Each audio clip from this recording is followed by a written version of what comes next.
Bismillahirrahmanirrahim. Assalamualaikum warahmatullahi wabarakatuh. Alhamdulillahi rabbil alamin. Wassalatu wassalamu ala ashrafil anbiya'i wal mursalin, nabiyina Muhammadin wa ala alihi wa sahbihi wat tabi'in wa man tabi'ahum bi ihsanin ila yaumiddin. Qala Allahu jalla wa ala, ya ayyuhalladzina amanu ittaqullaha haqqa tuqatih wa la tamutunna illa wa antum muslimun. Amma ba'd. Ikhwatal iman, saudaraku, saudaraku fillah rahimani wa rahimakumullah. Alhamdulillah, segala puji bagi Allah Subhanahu wa taala atas segala limpahan nikmat yang Allah berikan bagi kita semuanya, yang telah menganugerahkan kepada kita nikmat Islam, yang menganugerahkan kita nikmat sunnah Nabi sallallahu alaihi wasallam, yang memberikan kepada kita hidayah dan petunjuk dan memberikan kepada kita kesempatan beramal.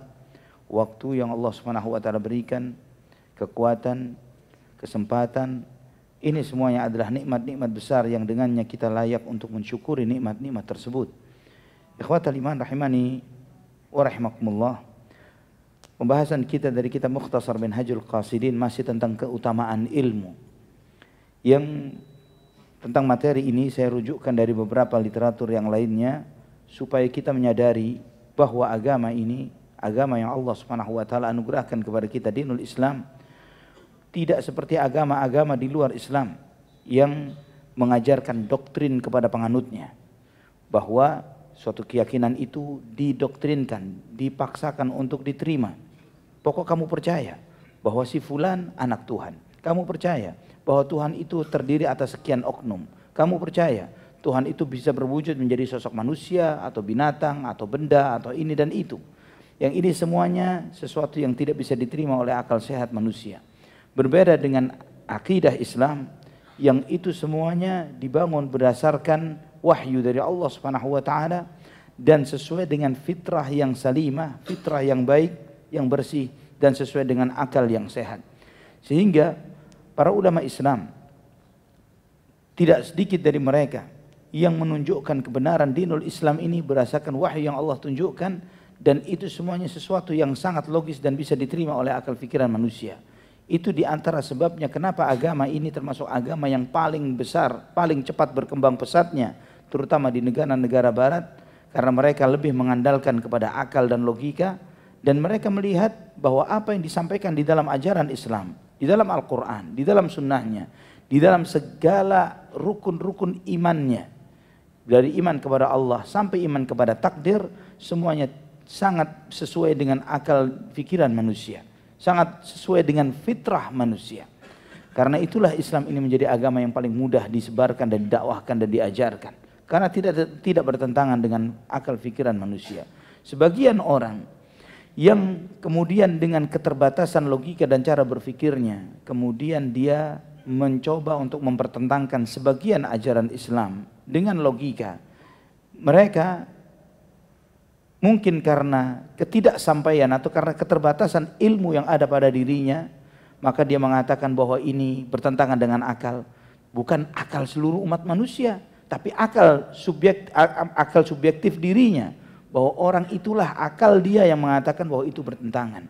Maka dengan konteks yang seperti ini banyak para ulama Islam menjawab asumsi atau tuduhan-tuduhan yang mengatakan sebagian ajaran Islam bertentangan dengan akal, sampai-sampai Syekhul Islam Ibnu Taimiyah rahimahullah menulis sebuah kitab 10 jilid dengan judul Dar'u Ta'arrudil Aqli wan Naql, bahwa akal itu tidak akan pernah bertentangan dengan Al-Quran maupun Sunnah selama akal itu adalah akal yang sehat, akal yang waras. Namun kalau akalnya berpenyakit, memang sudah ada penyakit hawa nafsu di sana, ada kecenderungan untuk tidak mau menerima kebenaran, maka akal ini bagaimanapun juga tidak akan mau menerima kebenaran tersebut. Contoh misalnya, orang-orang ateis mengatakan saya tidak akan menerima segala bukti tentang adanya Tuhan walaupun disampaikan dengan beragam argumen, karena saya tidak bisa melihatnya, tidak bisa melihat itu, atau karena saya tidak bisa membuktikan secara empirik bahwa Tuhan itu ada. Padahal klaim ini dia mengatakan tidak bisa menerima kecuali jika dia melihatnya secara langsung. Ini adalah penolakan terhadap banyak kebenaran di dalam kehidupannya.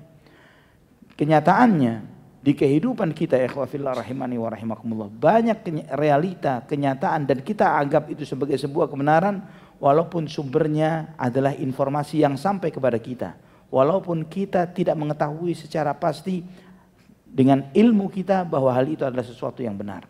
Contoh yang paling sederhana adalah klaim kedua orang tua kita bahwa dia adalah orang tua kita. Ya, ayah kita mengatakan saya ayahmu, ibu kita mengatakan saya ibumu. Kita tidak pernah menolak, saya tidak percaya karena saya tidak pernah melihat bahwa ayah yang buktinya ayah adalah ayah saya atau ibu adalah ibu saya. Coba buktikan. Mana bukti rekaman ketika ayah ibu membuat saya misalnya?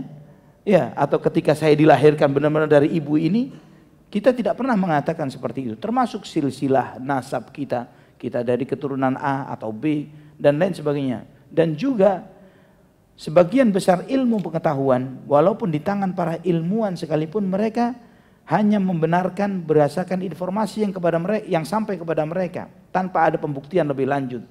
Contohnya misalnya para kimiawan, ahli kimia, mereka semua yang dikatakan pakar kimia, mereka menerima rumus unsur yang sudah disampaikan kepada mereka tanpa mereka meneliti ulang apakah benar bahwa unsur air itu betul-betul terdiri atas 2 hidrogen dan 1 O, sehingga H2O itu adalah air misalnya, bahwa oksigen itu adalah O2, bahwa karbon dioksida adalah karbon, 1 unsur karbon dan O2 misalnya.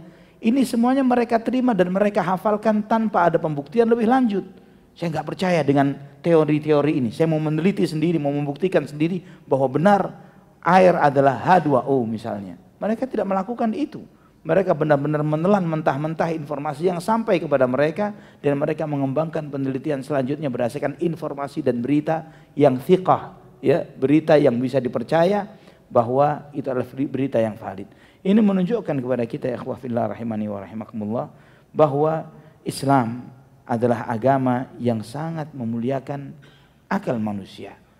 Dan dengan akal inilah yang mengajarkan kepada setiap muslim untuk beribadah kepada ilah yang hak, menyembah kepada Tuhan yang benar, untuk beriman kepada Nabi Muhammad SAW, dan semuanya dibangun berdasarkan ilmu. Itulah kenapa ilmu ini memiliki kedudukan yang luar biasa di dalam dinul Islam.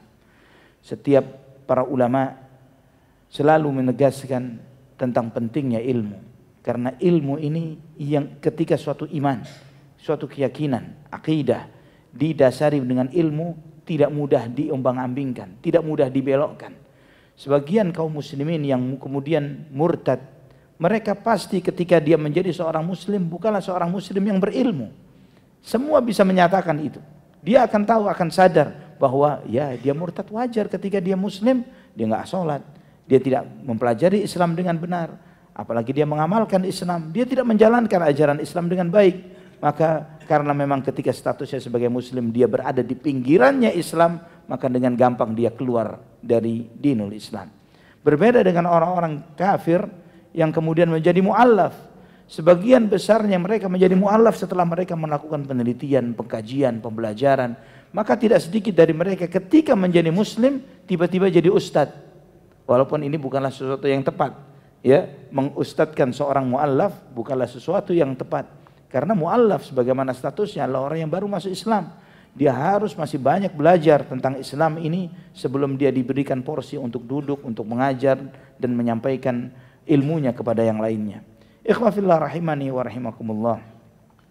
Di antara keutamaan ilmu bahwa Allah Subhanahu wa taala menempatkan mereka masuk ke dalam surga setelah para nabi.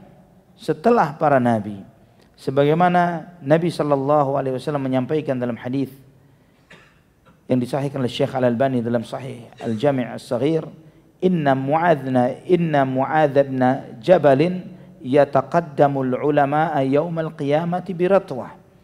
Sesungguhnya Mu'adz bin Jabal radhiyallahu anhu, salah seorang sahabat Nabi, dia akan mendahului para ulama untuk masuk ke dalam surga. Dia menjadi pemimpin yang mendahului para ulama untuk masuk ke dalam surga. Ini menunjukkan bahwa para sahabat radhiyallahu anhum, mereka adalah orang-orang yang mulia dan termulia dari umat ini setelah para nabi. Khairun nas qarni, thumma alladhina yalunahum, thumma alladhina yalunahum. Dan manusia terbaik ini adalah generasiku, yaitu para sahabat, mereka yang akan masuk ke dalam surga setelah para nabi dan para rasul. Ikhwatal iman rahimani wa rahimakumullah. Juga di antara keutamaan ilmu dan menuntut ilmu, orang-orang yang berilmu dan peduli mengkaji ilmu ini, mempelajari Al-Quran, mempelajari sunnah Nabi Sallallahu Alaihi Wasallam, mereka ditempatkan oleh Allah Subhanahu Wa Taala di tempat yang tinggi bersama para malaikat al-muqarrabin. Sebagaimana dalam hadis Bukhari dan Muslim, Nabi Sallallahu Alaihi Wasallam bersabda, al-mahiru bil Qur'ani ma'as safaratil kiramil bararah. Orang yang mahir membaca Al-Quran, konteksnya bukan hanya sekedar membaca Al-Quran, tapi juga membaca dan mengkaji, memahami maknanya, maka mereka akan ditempatkan bersama para malaikat yang mulia dan lagi baik. Juga sebagaimana disampaikan kepada para pengamal Al-Quran, yuqalu liqari'il Quran iqra warattil wartaqi fa inna manzilataka inda akhiri ayatin taqra'uha. Dikatakan kepada pembaca Al-Quran nanti pada hari kiamat, bacalah dan bacalah secara tartil dan naikilah tangga-tangga surga, karena derajatmu di surga adalah ayat terakhir yang kamu baca ketika di dunia. Ini menunjukkan kepada kita ikhwafillah keutamaan dari membaca Al-Quran. Dan membaca Al-Quran, tujuan dari membaca Al-Quran adalah mentadaburi maknanya. Tidak cukup dengan hanya sekedar membaca. Maka Nabi SAW menyebutkan di dalam hadis yang lain, ketika mengklasifikasikan manusia menjadi 3 klasifikasi, 3 golongan besar. Bahwa yang pertama,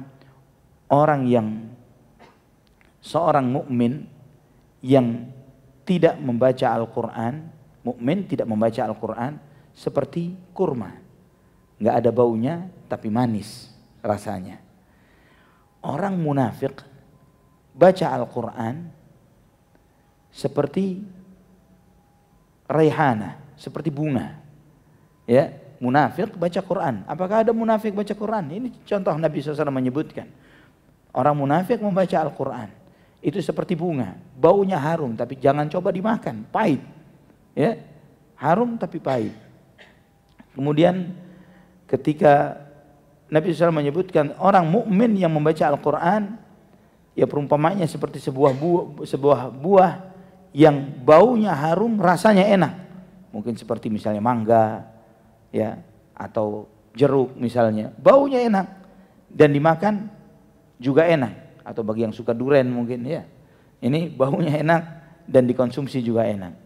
Dan orang-orang munafik yang tidak baca Al-Quran seperti Hanzalah, yang dia ini baunya gak enak, dimakan juga pahit. Ini menunjukkan kepada kita bahwa ada di antara orang-orang munafik, mereka ini juga membaca Al-Quran. Namun bagi mereka, orang-orang munafik ini tidak akan diberikan jatah oleh Allah di surga. Sebagaimana Allah tegaskan, innal munafiqina fid darkil asfali minan nar walan tajid lahum nasira. Sesungguhnya orang-orang munafik di bawah keraknya neraka yang paling bawah, dan kamu tidak akan mendapatkan penolong bagi mereka.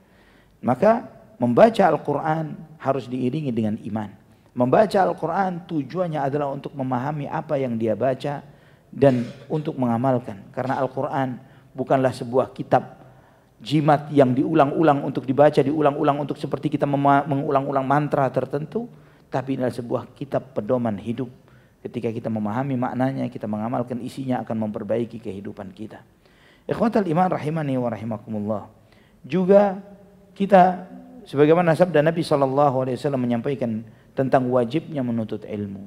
Talabul ilmi fariidatun ala kulli muslim. Menuntut ilmu itu wajib bagi setiap muslim. Dan insya Allah secara khusus pada kesempatan yang akan datang kita akan membahas, jika menuntut ilmu itu wajib, ilmu yang mana yang wajib dipelajari? Karena ilmu demikian luasnya. Mana yang wajib, mana yang sunnah, ya, mana yang wajib dan mana yang sunnah. Tidak mungkin bagi setiap muslim dipaksa untuk memahami tentang ilmu perhitungan, ilmu waris misalnya, itu bagian dari ilmu agama. Dipaksa untuk memahami pemahaman tentang ilmu muamalah, jual beli, transaksi jual beli dan yang sebagainya.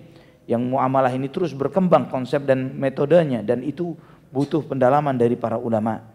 Dan ilmu yang mana yang wajib, ilmu mana yang tidak wajib dan hanya sunnah saja. Insyaallah pada kesempatan berikutnya kita akan lebih membahasakan hal ini. Ikhwatal iman, di antara keutamaan ilmu bahwa Nabi Shallallahu Alaihi Wasallam tidak pernah meminta tambahan harta, menambah tambahan rizki, meminta tambahan yang berupa materi duniawi. Namun doa yang diajarkan oleh Nabi SAW, Rabbi zidni ilma, wa qur Rabbi zidni ilma. Katakan wahai Tuhanku tambahkanlah ilmu. Juga Nabi SAW mengajarkan kepada kita, Allahumma inni as'aluka ilman nafi'a wa rizqan tayyiba wa amalan mutaqabbala. Nah ikhwah fillah rahimani wa rahimakumullah. Juga di antara keutamaan ilmu bahwa orang yang memuliakan ahli ilmu, orang tersebut akan dimuliakan oleh Allah Subhanahu wa taala. Dalam hadis yang diriwayatkan oleh Imam Abu Dawud dengan derajat yang hasan, Nabi sallallahu alaihi wasallam bersabda, "Inna min ijlalillahi ta'ala ikrama hamilil Qur'an wa dzisyaibatil muslim." Di antara bentuk Allah Subhanahu wa taala memuliakan seseorang, yaitu Allah Subhanahu wa taala memuliakan orang-orang yang memuliakan para penghafal Al-Qur'an, para pengajar Al-Qur'an, dan orang-orang yang beruban dari orang-orang muslim. Ini di antara keutamaan dinul Islam adalah kita sebagaimana sabda Nabi SAW, beliau bersabda, "Laisa minna man lam yuwaqqir kabirana wa lam yarham saghirana." Bukan golonganku yang tidak menghormati orang-orang yang lebih tua di antara kita dan menyayangi yang lebih muda di antara kita. Ini menunjukkan bahwa menghormati yang lebih tua, menyayangi yang lebih muda hukumnya wajib. Ketika sebaliknya, ketika seseorang meremehkan hal tersebut sampai Nabi mengancamnya, bukan golonganku, sebagaimana kata Imam Az-Zahabi di awal kitab Al-Kabair, menunjukkan bahwa ketika seseorang meninggalkan kewajiban ini, maka dia telah melakukan sesuatu dosa besar. Ya, di antara ketentuan suatu dosa itu dosa besar adalah ketika Nabi mengatakan, ketika Rasulullah SAW menyampaikan, ini orang yang meninggalkan perbuatan itu, dia bukan golonganku. Juga ikhwatal iman, kemuliaan kepemimpinan di dalam agama, bahwa seseorang itu dijadikan sebagai seorang pemimpin, layak menjadi pemimpin, adalah bukan karena kelebihan hartanya, bukan karena banyaknya followernya, namun adalah karena ilmunya. Allah Subhanahu wa taala berfirman tentang sebagian Bani Israel yang dijadikan pemimpin oleh Allah di surat As-Sajdah ayat 24. Wa ja'alna minhum a'immatan yahduna bi amrina lamma sabaru wa kanu bi ayatina yuqinun. Dan kami jadikan mereka sebagai pemimpin-pemimpin yang memberikan petunjuk dengan perintah kami ketika mereka sabar dan mereka yakin dengan ayat-ayat kami. Di sini Allah Subhanahu wa taala menyebutkan pertama, sifat pemimpin itu yahduna bi amrina, memberikan petunjuk dengan perintah kami, dengan ketentuan kami. Artinya menunjukkan bahwa para pemimpin tersebut adalah orang-orang yang memiliki pemahaman yang cukup terhadap Al-Qur'an dan Sunnah, terhadap ilmu yang Allah turunkan kepada mereka. Dan yang kedua, lamma sabaru, kesabaran. Dan bahkan Allah menegaskan di akhir ayat, wa kanu bi ayatina yuqinun, dan mereka adalah orang-orang yang yakin terhadap ayat-ayat kami. Keyakinan itu adalah tingkat tertinggi dari tingkatan ilmu, adalah al-yaqin. Maka kata Syekhul Islam Ibn Taimiyah, beliau mengatakan bis-sabri wal yaqin tunalul imamatu fid din. Dengan kesabaran dan keyakinan seseorang meraih kedudukan yang tinggi di dalam agama. Kita membaca di dalam Al-Baqarah ayat 247. Ketika Bani Israel setelah sepeninggal Musa alaihissalam, mereka mengalami penindasan dari Jalut. Ya, penindasan, mereka diintimidasi, mereka dizalimi oleh Jalut ini tadi. Maka mereka meminta kepada Nabi yang diutus kepada mereka, kenapa kita tidak melawan? Kenapa kita tidak menegakkan jihad? Namun jihad ini tidak bisa sporadis. Jihad itu harus di bawah kepemimpinan seorang pemimpin yang Allah Subhanahu wa taala tunjuk dia sebagai pemimpin. Maka mereka berkata kepada Nabi yang diutus kepada mereka untuk mengangkat bagi mereka seorang pemimpin. Maka Nabi mereka mengatakan, wa qala lahum nabiyyuhum innallaha qad ba'atha lakum Taluta malika. Nabi mereka berkata, sesungguhnya Allah Subhanahu wa taala telah menjadikan bagi kalian Talut sebagai raja kalian, sebagai pemimpin kalian. Kemudian kaumnya Bani Israel ini bertanya, qalu anna yakunu lahul mulku alaina wa nahnu ahaqqu bil mulki minhu wa lam yu'ta sa'atan minal mal. Bani Israel ini bertanya, Kenapa kok Talut yang menjadi pemimpin? Kenapa dia? Sedangkan kami merasa kami lebih berhak untuk menjadi pemimpin ketimbang dia. Dan lagi dia orang miskin. Dia tidak punya harta. Bagaimana dia dicalonkan sebagai pemimpin? Qala, innallaha astafahu alaikum wa zadahu bastatan fil ilmi wal jism. Maka Nabi itu mengatakan sesungguhnya Allah telah memilih dia untuk kalian sebagai pemimpin, dan Allah telah memberikan kepadanya kelebihan ilmu dan fisik. Wallahu yu'ti mulkahu man yasha wallahu wasi'un alim. Dan Allah memberikan kekuasaannya kepada siapa yang Allah kehendaki, dan Allah Maha luas karunia-Nya dan Allah Maha tahu. Di sini ayat ini menunjukkan kepada kita kelayakan pemimpin itu diantaranya adalah dua syarat, yaitu kelebihan ilmu dan fisiknya. Ilmu dan fisik. Dua hal yang menjadi ciri, menjadi karakter siapakah yang layak untuk dijadikan sebagai pemimpin sebuah negara. Yaitu ketika orang ini memiliki ilmu yang cukup dan memiliki fisik yang sehat. Ikhwah fillah rahimani wa rahimakumullah. Juga ilmu ini memiliki kedudukan yang besar melebihi ibadah. Sebagaimana Nabi SAW bersabda, fadlun fi ilmin khairun min fadlin fi ibadah. Sebagaimana hadis yang diriwayatkan Imam Al-Baihaqi dan disahihkan oleh Syekh Al-Albani. Keutamaan dalam ilmu lebih utama ketimbang keutamaan di dalam ibadah. Kenapa demikian? Karena ilmu itu kebaikannya bukan hanya dirasakan oleh orang berilmu, namun ditularkan kepada orang lain. Berbeda dengan ibadah. Kebaikan ibadah hanya dirasakan oleh ahli ibadah saja, namun tidak ditularkan kepada yang lain. Dan ilmu ini manfaatnya tidak akan terputus walaupun orang yang berilmu telah wafat. Sebagaimana sabda Nabi SAW, ketika seorang anak Adam meninggal dunia, terputuslah seluruh amalnya kecuali 3 hal. Yang di antara 3 hal itu yang disebutkan oleh Nabi adalah ilmu yang diajarkan manfaatnya kepada orang lain, yang dirasakan manfaatnya oleh orang lain. Maka kita melihat ikhwah fillah, Imam Syafi'i misalnya, beliau sudah wafat 1200-an tahun dari sekarang. Namun sampai hari ini diajarkan ilmunya. Disampaikan di majelis-majelis ilmu. Berkata Syafi'i, berkata Imam Malik, berkata Imam Ahmad. Dan demikian pula para ulama yang lainnya. Walaupun mereka sudah meninggal ratusan tahun, pahala amal ibadah mereka, pahala ilmu mereka tetap sampai kepada mereka ketika ilmu itu diajarkan kepada yang lainnya. Juga ikhwah fillah rahimani wa rahimakumullah, di antara maslahatnya ilmu sampai segala sesuatu memohonkan ampun untuk para orang-orang berilmu. Sampai Nabi SAW menyampaikan dalam hadis yang sahih yang diriwayatkan oleh Imam Abu Ya'la, sahibul ilmi yastaghfiru lahu kullu syai'in hatta al-hutu fil bahr.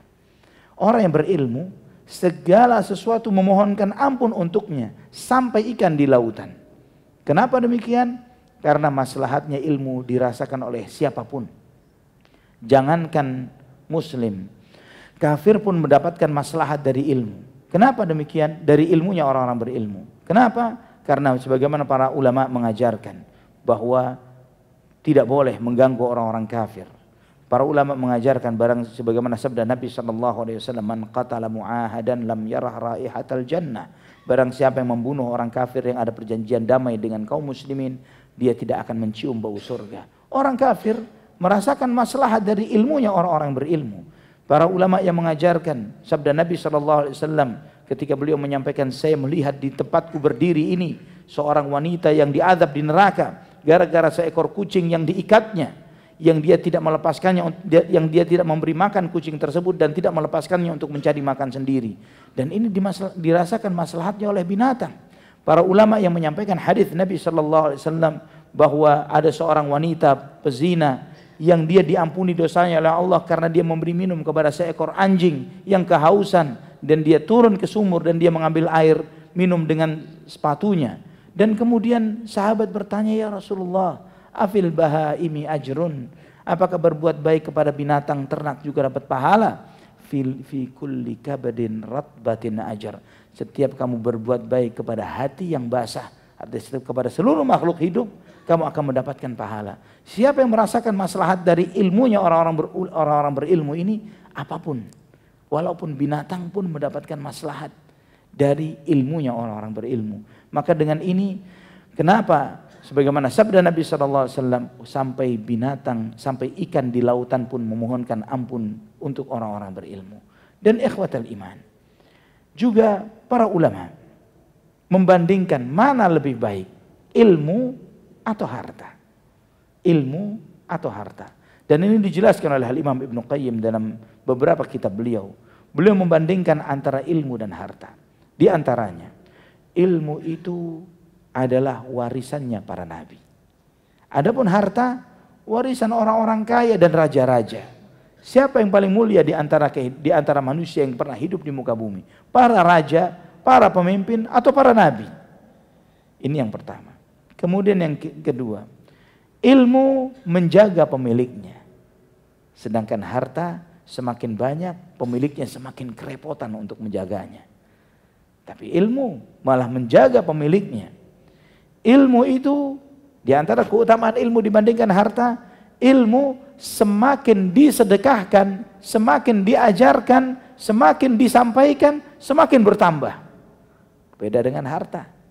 Anda memiliki uang 1 miliar, Anda sedekahkan 100 juta, secara nominal berkurang harta tersebut. Tapi ilmu, satu ayat yang antum pahami, satu hadis yang antum mengerti, kemudian antum ajarkan kepada orang lain, semakin mapan di dalam diri kita, semakin kokoh, semakin kuat. Kemudian ikhwatal iman rahimani wa rahimakumullah, ilmu akan terus menemani orang yang berilmu itu kapanpun, dimanapun, hatta ketika sampai masuk ke kuburnya. Namun harta hanya sampai di pinggir kuburan. Ya, ketika orang meninggal dunia, ketika kita berpesan kepada keluarga kita, tolong ya, ayah ini ketika bekerja pakai baju kantor yang bagus. Ya, nanti dasi ayah pakaikan nanti di kain kafan. Ya, apakah keturunan kita, anak kita mau menuruti wasiat tersebut? Nanti kaos kaki ayah ini pakaikan juga ya. Dompet isinya boleh kosongin, tapi dompetnya mau ayah bawa. Nggak bakalan diikutin oleh ahli waris kita. Harta akan ditinggal, tapi ilmu akan dibawa oleh orang yang berilmu tersebut sampai masuk ke dalam kuburnya. Ikhwatal iman rahimani wa rahimakumullah. Ilmu menjadi vonis yang menentukan vonis terhadap harta. Yang memutuskan di antara harta yang satu dengan yang lainnya adalah dengan ilmu. Mana harta yang halal, mana yang harta yang haram, mana harta yang baik, mana harta yang buruk. Sedangkan harta menjadi objek yang diputuskan. Ilmu yang memutuskan. Namun harta adalah objek yang diputuskan oleh ilmu tersebut. Dan juga ikhwatal iman rahimani wa rahimakumullah, harta, di antara kelebihan ilmu terhadap harta, harta bisa diraih oleh siapapun. Mau dia muslim, mau dia kafir, mau dia orang taat, mau dia orang bejat, ya, dia bisa mendapatkan harta semau-maunya. Tapi ilmu yang bermanfaat hanya diberikan kepada orang-orang yang bermukmin, hanya orang-orang yang bersih hatinya, yang orang-orang yang Allah pilih, dialah yang mendapatkan ilmu yang bermanfaat. Orang alim, orang yang berilmu dibutuhkan oleh siapapun, hatta para pemimpin, walaupun para pemimpin. Adapun orang-orang yang berkaya, orang yang kaya, yang berharta hanya dibutuhkan oleh orang-orang yang miskin, yang membutuhkan mereka. Sehingga ini ketika kita bicara tentang nanti insya Allah di antara materi tentang ilmu, kita akan membahas tentang ulama-ulama yang rabbani dibandingkan dengan ulama-ulama su. Ya, ulama-ulama rabbani ini mereka tidak mau dekat dengan para pejabat, dengan para pemimpin. Mereka hati-hati ketika dekat dengan mereka. Sampai-sampai Sa'id Ibnul Musayyab, beliau pernah mengatakan, sebagaimana disebut oleh Imam Ibnu Qudamah dalam kitab ini, dalam Mukhtasar Minhajul Qasidin, "Idza ra'aita 'aliman yataqarrabu fi babil muluk fa'lam annahu lis." Jika engkau mengetahui ada seorang alim, dia dekat-dekat dengan pintu para pejabat, ketahuilah bahwa dia adalah maling, pencuri. Subhanallah. Padahal bicara pejabat zaman itu dibandingkan zaman ini, ya, ini beliau bicara di zaman tabi'in. Masih ada sebagian sahabat yang hidup, itu pun mereka tidak suka dengan yang seperti itu. Dan pernah sekali waktu khalifah mendatangi Atha ibn Abi Rabah, seorang mufti yang ada di kota Makkah, mufti di kota Makkah. Beliau seorang keturunan budak, orangnya hitam jelek, ya, hitam jelek, jalannya pincang, tapi orang alim. Ketika ngajar di majelis ilmunya, khalifah datang ingin menunaikan ibadah haji dengan kedua putranya. Utusan khalifah, ketika khalifah datang dengan pengawalnya, utusan khalifah, sang alim ini dengan mengatakan, khalifah mau menanyakan beberapa pertanyaan terkait dengan ibadah haji, karena beliau ingin menunaikan ibadah haji. Kata orang alim ini, "Nam, ini murid saya banyak. Khalifah, tunggu antrian." Masya Allah. Khalifah, tunggu antrian. Setelah murid-murid yang dari tadi hadir ini menanyakan pertanyaannya, baru khalifah boleh nanya. Maka khalifah pun sabar nunggu. Ya, ini untungnya khalifahnya ngerti kedudukan orang berilmu. Kalau zaman sekarang sudah masuk nih si alim ini tadi, ya, sudah masuk. Khalifahnya mengerti. Maka nunggulah dia. Selesai murid-muridnya selesai, maka muridnya berdiri dari majelis ilmu itu. Orang alim ini menghadapkan wajahnya ke kiblat. Khalifah duduk di belakang orang alim ini. Dia mengatakan, "Ya Syekh, ada beberapa pertanyaan yang saya tanyakan. Silahkan." Sambil memunggungi khalifah. Silahkan. Maka bertanyalah sang khalifah ini dengan beberapa pertanyaan terkait dengan ibadah haji. Dijawablah oleh Syekh Al-Imam Rabi'i bin Amir Atha ibn Abi Rabah, Al-Imam Atha ibn Abi Rabah. Dijawablah oleh Atha ibn Abi Rabah beberapa pertanyaan itu. Selesai, kemudian sang alim bertanya, "Wahai khalifah, wahai Amirul Mukminin, apa ada lagi yang engkau ingin tanyakan?" "Tidak ada." "Qumu anni." "Sudah, boleh engkau meninggalkan saya mau lanjutkan ibadah." Maka kedua anak sang khalifah ini kesel ngelihat abahnya, ayahnya khalifah dibeginikan. Sambil berdiri, "Ya, siapa nih orang? Sebegitunya kepada engkau dan tidak tahu siapa engkau?" "Khalifah. Engkau ini khalifah, Amirul Mukminin, pemimpin negara. Bukan cuman ini negara Islam di zaman itu menguasai sepertiga dunia." Kata sang ayah kepada kedua anaknya, "Diam kalian. Memang saya sengaja membawa kalian kemari supaya kamu tahu bahwa seberapa butuhnya kita kepada beliau dan seberapa tidak butuhnya beliau kepada kita. Supaya kamu tahu kedudukan ilmu. Bahwa mereka tidak butuh kita, tapi kita sangat butuh kepada mereka." Ini yang harus ada di dalam hati orang-orang berilmu. Ketika orang-orang itu diberi ilmu oleh Allah, jangan rendahkan diri Anda dengan mengemis di pintu-pintu para pejabat. Apalagi menjadi, ya Allah, menjadi ulama-ulama su, berfatwa untuk dunianya orang lain, bukan untuk dunianya dirinya. Ya, untuk memperkaya orang lain. Wahai syekh, wahai ustadz, wahai gus, wahai kiai, apa hukumnya ini? Dia tahu haram, tapi supaya dunianya orang lain lancar, dia bilang itu halal, misalnya. Atau sebaliknya. Maka Syekh Muhammad bin Shalih Al-Utsaimin rahimahullah, beliau membagi ulama itu menjadi 3. Yang pertama adalah ulamaul millah, ulamanya agama. Yang dia pertahankan, dia jaga adalah agama Allah Subhanahu wa taala. Halal dia katakan halal, haram dia katakan haram. Walaupun itu pahit, walaupun itu berat, tapi dia sampaikan yang hak, ini hak, sebagaimana amanah yang Allah berikan kepada mereka. Ulamaul millah, ini ulama agama. Ulama yang benar yang dia bela adalah Allah Subhanahu wa taala dan Rasulnya. Yang dia sampaikan agama Allah, benar dia sampaikan benar, salah dia sampaikan salah, sesuai dengan apa yang Allah sampaikan. Kemudian yang kedua adalah ulamaul ummah, ulamanya umat. Ya, ulamanya umat. Maka dia akan menyampaikan materi sesuai dengan apa yang disukai oleh umat. Dia hanya menyampaikan jika umat senang, jika umat happy. Yang menjadi perhatian dia berapa banyak followernya nanti, berapa banyak jamaah yang bakal hadir. Kalau dia menyampaikan suatu materi yang membuat orang akan lari dari dirinya, maka dia tidak akan sampaikan materi itu. Takut umat akan lari dari dia. Ini ulamanya umat. Ya. Yang pertama ulamaul millah, yang kedua adalah ulamaul ummah, yang ketiga adalah ulamanya sultan, ulama pejabat. Ya, ulama yang adanya di sakunya para pejabat. Yang mereka ini apa ridhonya pemimpin. Yang seharusnya orang-orang berilmu, dia berupaya menjadi yang pertama. Ulamaul millah, menyampaikan yang hak itu hak, walaupun itu adalah sesuatu yang pahit yang harus disampaikan. Ikhwatal iman rahimani wa rahimakumullah.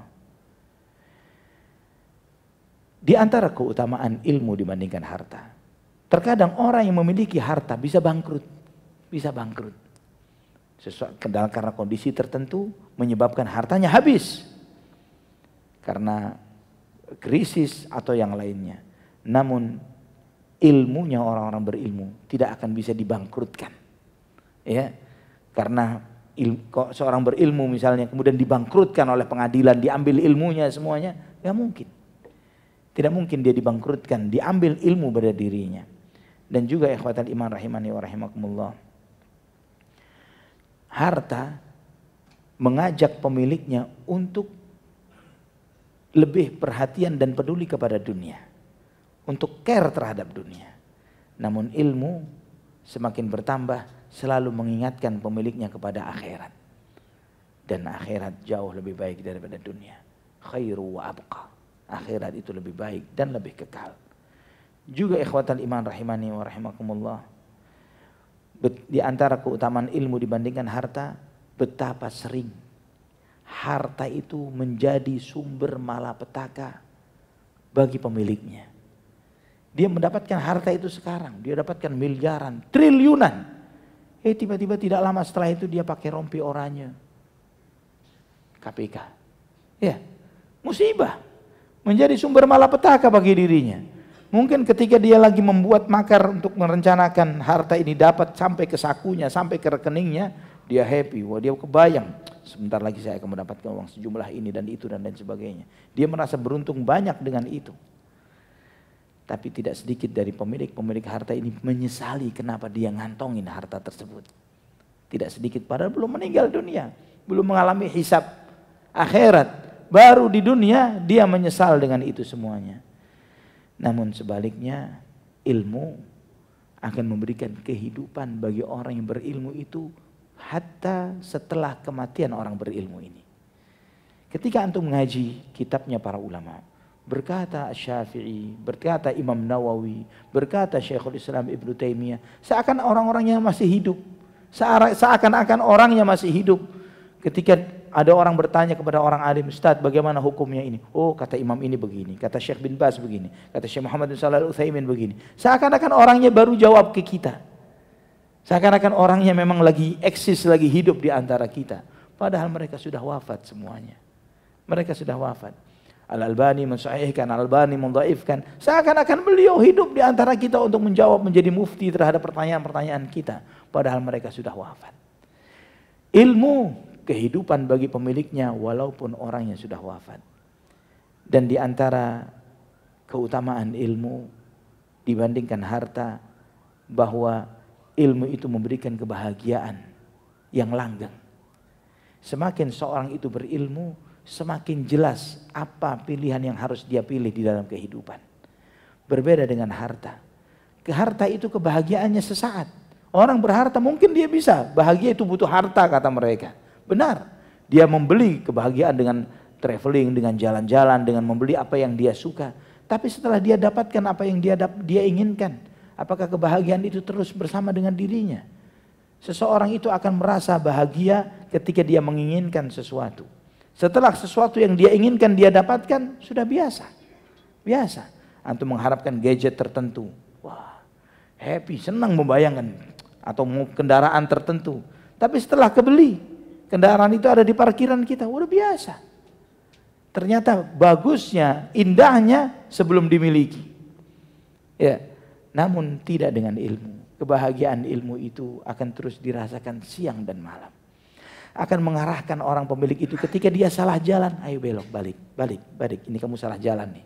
Maka dia akan merasakan maslahat dan manfaatnya ilmu yang mendatangkan kebahagiaan bagi dirinya setiap saat dan waktu, langgeng dan abadi. Dan juga ikhwatal iman rahimani wa rahimakumullah. Orang yang kaya dengan profilnya mengajak orang lain untuk mencintai kehidupan dunia. Namun orang yang berilmu dengan profilnya dengan mengajak orang lain dengan ilmunya kepada akhirat.